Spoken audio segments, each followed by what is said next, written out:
Once, upon a midnight dreary, while I pondered weak and weary over many a quaint and curious volume of forgotten lore, while I nodded, nearly napping, suddenly there came a tapping, as of someone gently rapping at my chamber door. "'Tis some visitor," I muttered, tapping at my chamber door, "only this, and nothing more." Ah, distinctly I remember, it was in the bleak December, and each separate dying ember wrought its ghost upon the floor.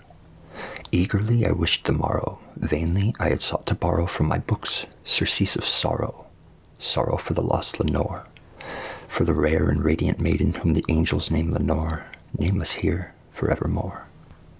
And the silken, sad, uncertain rustling of each purple curtain thrilled me, filled me with fantastic terrors never felt before, so that now to still the beating of my heart I stood repeating, "'Tis some visitor entreating entrance at my chamber door. Some late visitor entreating entrance at my chamber door, only this and nothing more." Presently my soul grew stronger, hesitating then no longer. "Sir," I said, "or madam, truly your forgiveness I implore, but the fact is I was napping when so gently you came rapping, when so faintly you came tapping at my chamber door, that I scarce was sure I heard you." Here I opened wide the door. Darkness there, and nothing more.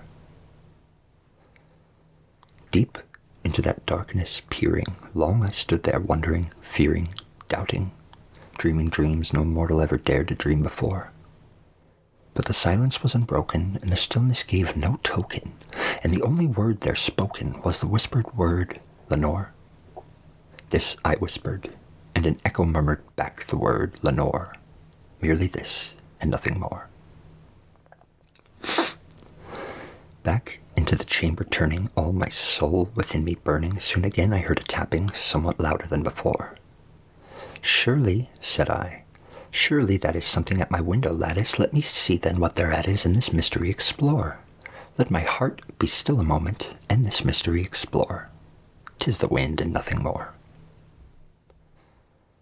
Open here I flung the shutter, when, with many a flirt and flutter, in there stepped a stately raven of the saintly days of yore.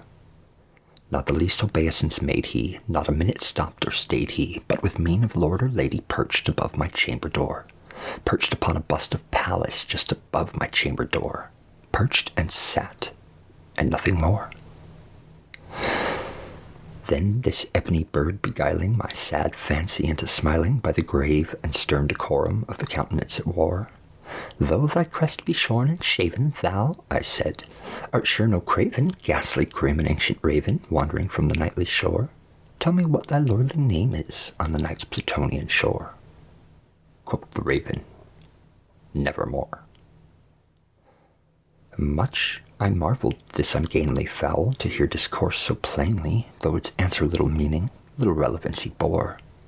For we cannot help agreeing that no living human being ever yet was blessed with seeing bird above his chamber door, bird or beast upon the sculptured bust above his chamber door, with such name as Nevermore. But the raven sitting lonely on the placid bust spoke only that one word, as if his soul in that one word he did outpour.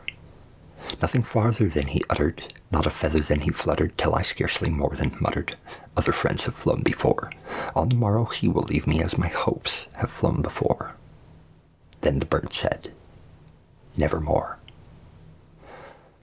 Startled at the stillness broken by reply so aptly spoken, "Doubtless," said I, "what it utters is its only stock and store, caught from some unhappy master whom unmerciful disaster followed fast and followed faster, till his songs one burden bore, till the dirges of his hope that melancholy burden bore of never, nevermore."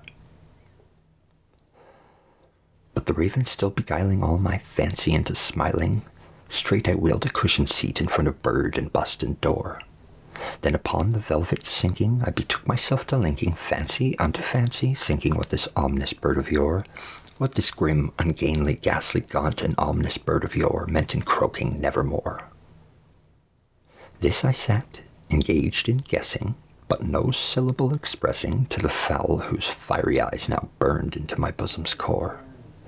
This and more I sat divining, with my head at ease reclining on the cushion's velvet lining that the lamplight gloated o'er, but whose velvet violet lining with the lamplight gloating o'er she shall press, nevermore. Then, methought, the air grew denser, perfumed by some unseen censer swung by seraphim whose footfalls tinkled on the tufted floors.